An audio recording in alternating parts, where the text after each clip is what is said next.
So hi, welcome again to Jharkhand Journey. This is the fourth part of our full Lakshmikant series. इस video में हम लोग बात करेंगे पार्ट 1 ऑफ आवर कॉन्स्टिट्यूशन, जो कि डील करता है यूनियन एंड इट्स टेरिटरी के. और यूनियन एंड टेरिटरी जो डील कर होता है वो आर्टिकल 1 से लेकर आर्टिकल 4 के बीच में डील होता है.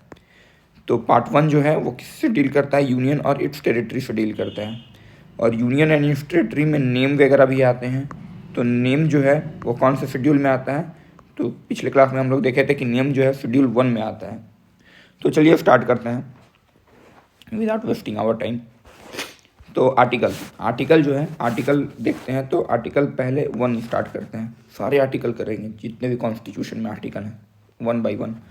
तो आर्टिकल 1 क्या कहता है? आर्टिकल 1 कहता है, आर्टिकल 1 किसको डील करता है? तो article 1 deal with the union and it's territory. Union and it's territory. अब ये जो टेरिटरी वर्ड आया, ये टेरिटरी वर्ड किसको डिनोट करता है? तो ये टेरिटरी वर्ड 3 चीज़ों को इम्प्लीफाई करता है. 3 चीज़ें, यानी कि पहली चीज़ है जो भारत की स्टेट्स हैं, स्टेट्स ऑफ इंडिया. दूसरी चीज़, ये यूटीज को बताता है. यूटीज मतलब यूनियन टेरिटरी, जो डायरेक्ट सेंटर के कंट्रोल में आता है. और तीसरा वो territories which is acquire by union at any time, यानी कि वैसा क्षेत्र जो कि भारत के द्वारा किसी समय पर कब्जा किया जाता है, यूनियन एट एनी टाइम. तो आर्टिकल 1 किससे डील करता है? तो आर्टिकल 1 डील करता है यूनियन और इट्स टेरिटरी को.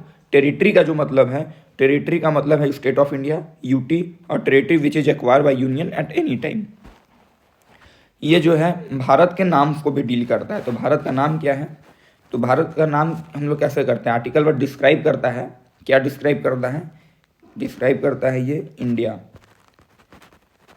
India that is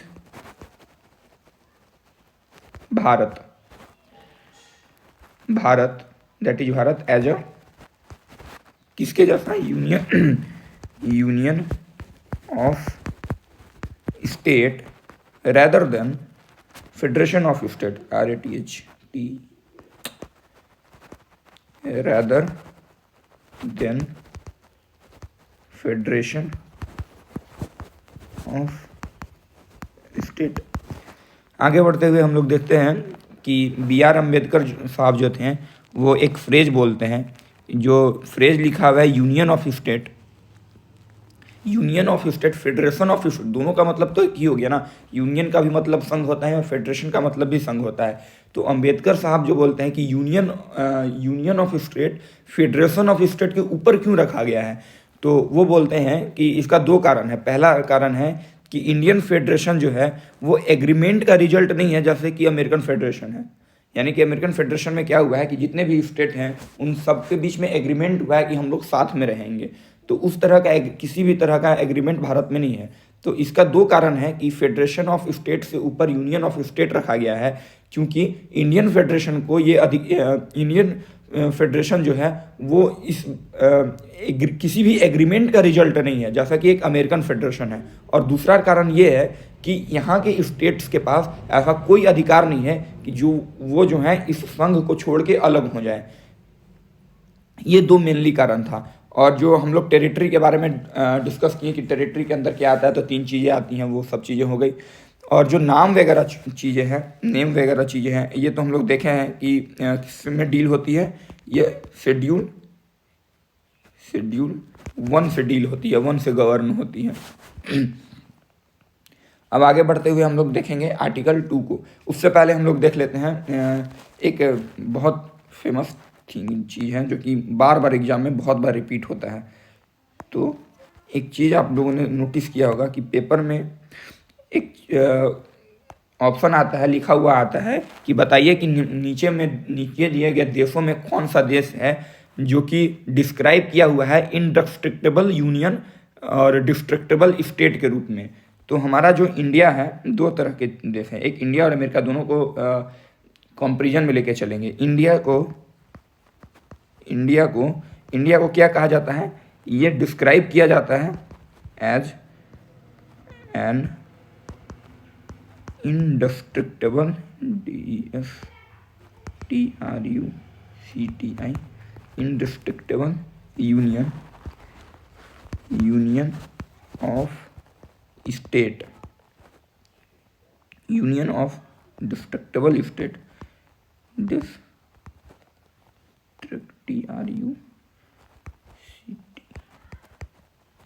destructible state, यानी कि भारत का यूनियन जो है वो अखंडित नहीं हो सकता है, लेकिन राज्य जो है वो अखंडित हो सकते हैं, वो खंडित हो सकते हैं। मतलब इंडिया जो है वो एक न टूटने वाला संघ है जिसके अंदर टूटने वाले राज्य हैं, और अमेरिका को, वहीं जो है यूएसए को डिस्क्राइब किया जाता है an indestructible union of indestructible state. मतलब कि वहाँ ना तो यूनियन टूट सकता है और ना ही तो उनका स्टेट का बंटवारा हो सकता है। एन इंडिस्ट्रक्टेबल यूनियन ऑफ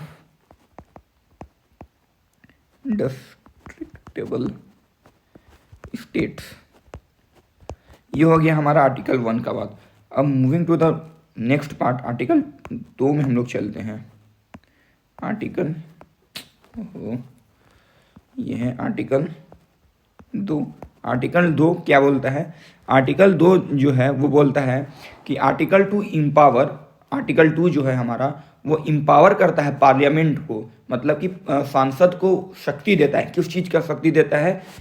एक नए राज्य को अपने अंदर समाहित करने का शक्ति देता है। जैसे कि तो ये हो गया article 2 empower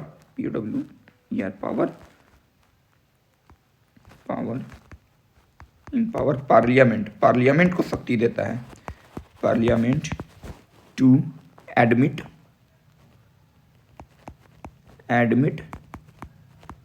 into the Union of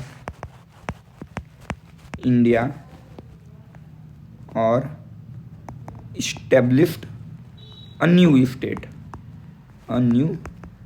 state। मतलब कि आर्टिकल 2 के माध्यम से हम किसी भी बाहरी क्षेत्र को भारत के अंदर मिला सकते हैं और एक नए राज्य की स्थापना करते हैं। जैसे कि हम लोग देखे थे किसके केस में? सिक्किम के केस में। सिक्किम के केस में क्या हुआ था?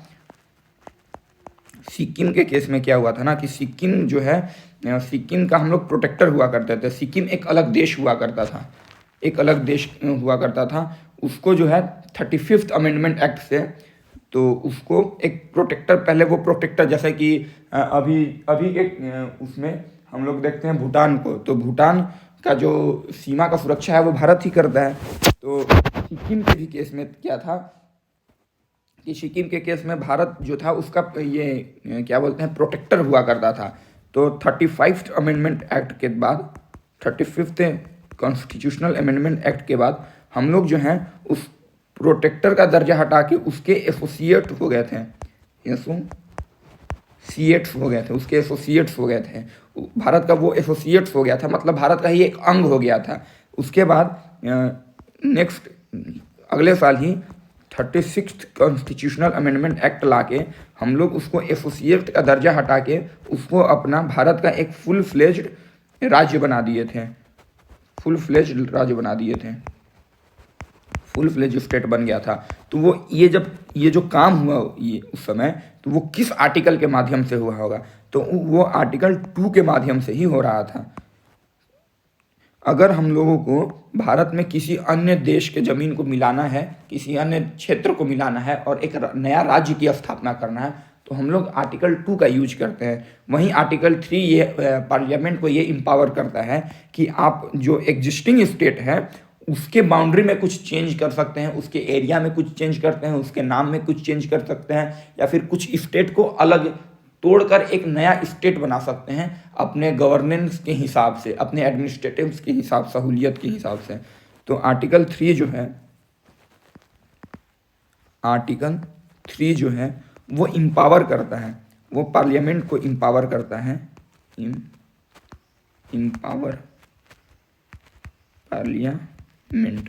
किस चीज़ के लिए इम्पावर पार्लियामेंट को शक्ति देता है, किस चीज़ का पावर देता है? तो ये करता है formation, empower of parliament to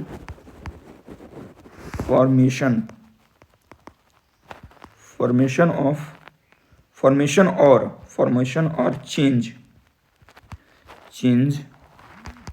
in the existing state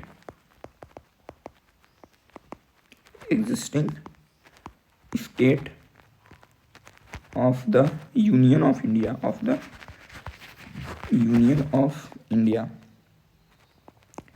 साधारण भाषा में कहा जाए, आसान भाषा में कहा जाए तो ये है कि भारत को अंदर से अगर किसी राज्य की सीमाओं को बदलना है, किसी अन्य राज्य का स्थापना करना है, किसी अन्य राज्य का नाम को चेंज करना है, तो वो जो है आर्टिकल 3 के माध्यम से होगा। और आर्टिकल 2 के माध्यम से क्या होगा? कुछ बाहरी बदलाव करना है, बाहर के स्टेट को अपने अंदर मिलाना है, उसको नए राज्य के रूप में बनाना है, या फिर उसको यूटी ही क्यों ना बनाना है, यूनियन टेरिटरी ही क्यों ना बनाना हो, तो वो काम जो है वो हम लोग आर्टिकल 2 के माध्यम से करते हैं।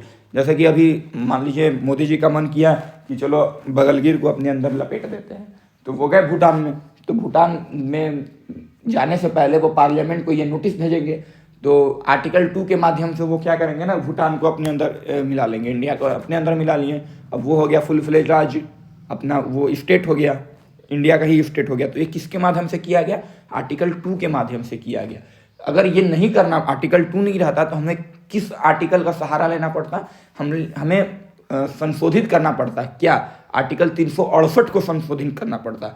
तो बार बार आर्टिकल 368 को संशोधित न करना पड़े, इसलिए आर्टिकल 2 और 3 को ही बनाया गया था, सॉरी आर्टिकल 4 को बनाया गया था। तो एक बार शॉर्टकट में देख लेते हैं आर्टिकल 2 और 3 को। अगर चेंज लाना है, किस तरह का चेंज लाना है? बाहर से कोई चेंज लाना है, किस में? यूनियन ऑफ स्टेट में। और अगर अंदर से कोई चेंज लाना है, ठीक है, तो बाहर से अगर चेंज करना है तो हमें किसका सहारा लेना होगा? आर्टिकल 2 का। अंदर से कोई चेंज करना है तो किसका सहारा लेना होगा? आर्टिकल 3 का। यही कुल मिला के बात था आर्टिकल 2 और 3 में। Moving to the next part, article 4। Article 4 जो है, आर्टिकल 4 क्या करता है? आर्टिकल 4 मान्यता प्राप्त करता है आर्टिकल 2 और आर्टिकल 3 को। आर्टिकल 4 जो है वो रोकता है, डिक्लेयर करता है कि जो भी चीज़ें की जा रही है आर्टिकल 2 और आर्टिकल 3 के माध्यम से, उसके लिए कॉन्स्टिट्यूशनल अमेंडमेंट 368 का नहीं करना पड़ेगा हमको बार बार। समझ रहे हैं क्या बोल रहे हैं?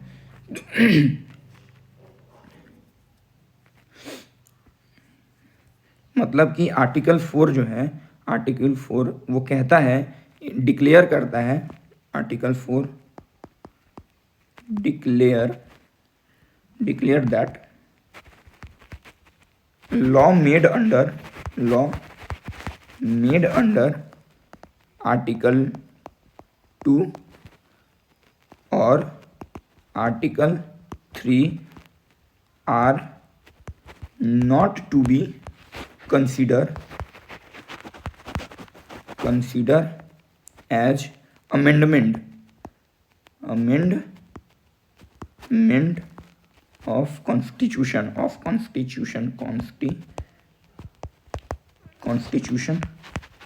under article 368। ये सब इम्पोर्टेंट पॉइंट है भैया, ये यूपीएससी लेवल की हम लोग पढ़ाई कर रहे हैं। इस लेवल का जो क्वेश्चन आता है वो यूपीएससी के प्रीलिम्स में आता है। यूपीएससी पूछ लेती है ना कि किस आर्टिकल से, कौन सा वो आर्टिकल है जो कि आर्टिकल 2 और आर्टिकल 3 के अंतर्गत किए गए किसी भी बदलाव को एक संविधान का संशोधन नहीं मानती है। तो उस समय बहुत सारे आर्टिकल दिया हुआ रहेगा, 3 आर्टिकल दिया रहेगा, उसमें छुपा के आर्टिकल 4 डाला हुआ रहेगा, तो अपने को 4 करना है भैया। इससे ऊपर की पढ़ाई और नहीं चाहिए किसी भी एग्ज़ाम को क्लियर करने के लिए। अगर पॉलिटी आती है तो इतने में हो जाएगा। किसी भी एग्ज़ाम में अगर पॉलिटी आ रही है तो इससे ज़्यादा लेवल, हाई लेवल के क्वेश्चन कहीं नहीं पूछे जाएंगी। तो एक बार रिकैप कर लेते हैं आर्टिकल 1 से लेकर आर्टिकल 4 के बाद। उसके बाद देखेंगे कुछ कमिटीज़ के बारे में जो बनाई गई थी। तो आर्टिकल 1 क्या करता है? आर्टिकल 1 जो है डील करता है, किसके अंदर डील करता है? Deal with the union and it's territory के बीच में डील करता है। अब ये जो टेरिटरी वर्ड है, टेरिटरी क्या इम्प्लीफाई करता है? टेरिटरी इम्प्लीफाई करता है स्टेट ऑफ इंडिया, यूटीज, और territory which is acquired by union at any point of time. ठीक है। आर्टिकल 2 जो है वो इम्पावर करता है किसको? पार्लियामेंट को। किस लिए इम्पावर करता है? एडमिट करने के लिए इम्पावर करता है into the union of India और existing as a new state और establishment of new state. Article 2 के माध्यम से हम भारत में किसी अन्य राज्य को मिला सकते हैं, एक नए राज्य बना सकते हैं, जैसा कि सिक्किम को लाया गया था आर्टिकल 2 के माध्यम से ही 35 और 36 संविधान संशोधित करके। पहले उसको एसोसिएट्स बनाया गया आर्टिकल 2 का, फिर 36 से उसको फुल फ्लेज। ये भैया आप देखोगे ना, ये CDS और CAPF दोनों में ये क्वेश्चन, सेम क्वेश्चन पूछा हुआ था ये वाला। आर्टिकल 3 जो होता है वो इम्पावर करता है पार्लियामेंट को, जो कि एग्जिस्टिंग स्टेट को चेंज करने में मदद करता है। तो उसमें क्या चेंज ला सकते हैं? तो चेंज में हम ला सकते हैं, पहला चेंज है नेम को बदल सकते हैं, दूसरा बाउंड्री अल्टर कर सकते हैं, मतलब बाउंड्री में कोई बदलाव कर सकते हैं, तीसरा और क्या कर सकते हैं? क्रिएट न्यू स्टेट, नए राज्य की स्थापना कर सकते हैं। आर्टिकल 2 और 3 में किसी भी किए गए चेंज को संविधान आर्टिकल 368 का संशोधन नहीं माना जाएगा। ये कौन कहता है? आर्टिकल 4 कहता है।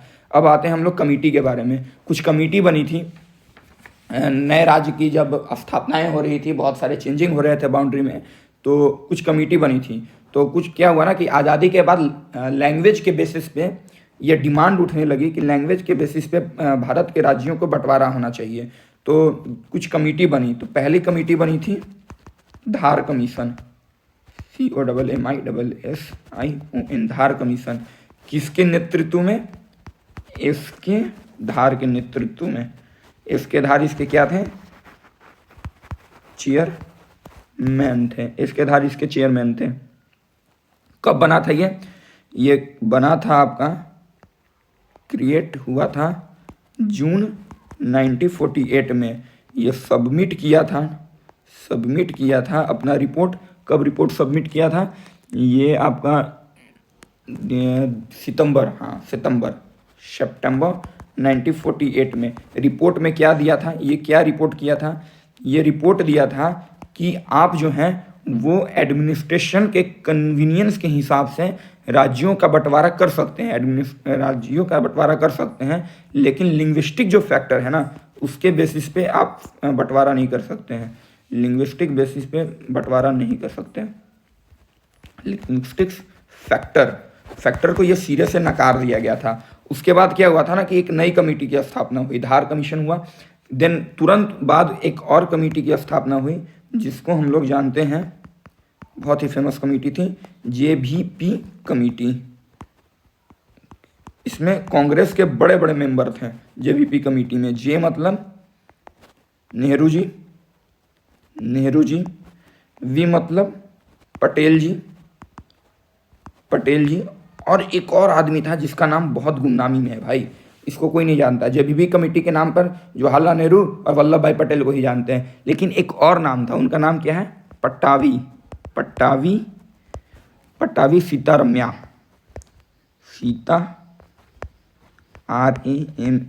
RAMAYA। ये आई थिंक ये जो क्वेश्चन है ना, ये प्रीलिम्स का क्वेश्चन है, 2018 या 19 का क्वेश्चन है ये प्रीलिम्स का। ये 2018 या 19 का प्रीलिम्स का क्वेश्चन है। ये सेम नाम पूछा था, पट्टाभी सीतारमैया का नाम पूछा था उन्होंने। तो JVP कमेटी ने भी क्या कहा था कि इन लोगों ने भी लिंग्विस्टिक बेसिस पे बंटवारा को नकार दिया था। लैंग्वेज के बेसिस पे जो बंटवारा हो रहा था उसको नकारा था, इन्होंने नकार दिया था। लेकिन गवर्नमेंट के ऊपर इतना ज़्यादा प्रेशर था कि जो अक्टूबर 1953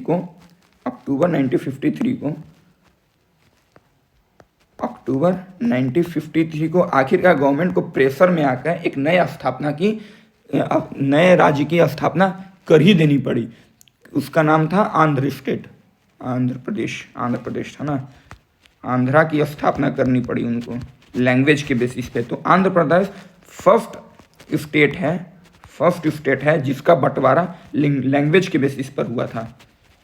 लैंग्वेज के बेसिस पर पहला बंटने वाला कौन था राज्य? आंध्र प्रदेश था। कब? अक्टूबर 1953 में ही बंट गया था। उसके बाद जब अक्टूबर 1953 में बंटवारा हुआ तो देन उसके बाद तुरंत बाद दिसंबर 1953 में, दिसंबर 1953 में एक और पेज, ब्लैंक पेज,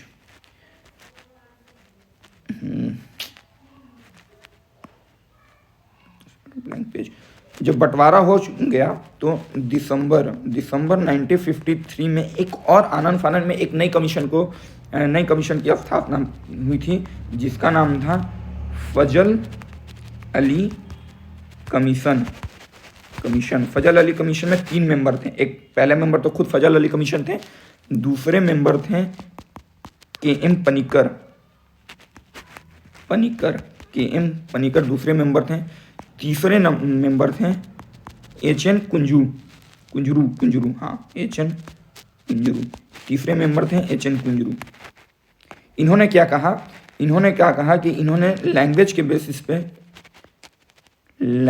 बेसिस पे बंटवारे राज्य का रीअरेंजमेंट को अप्रूव कर दिया था। Language basis arrangement of state को अप्रूव कर दिया था इन्होंने।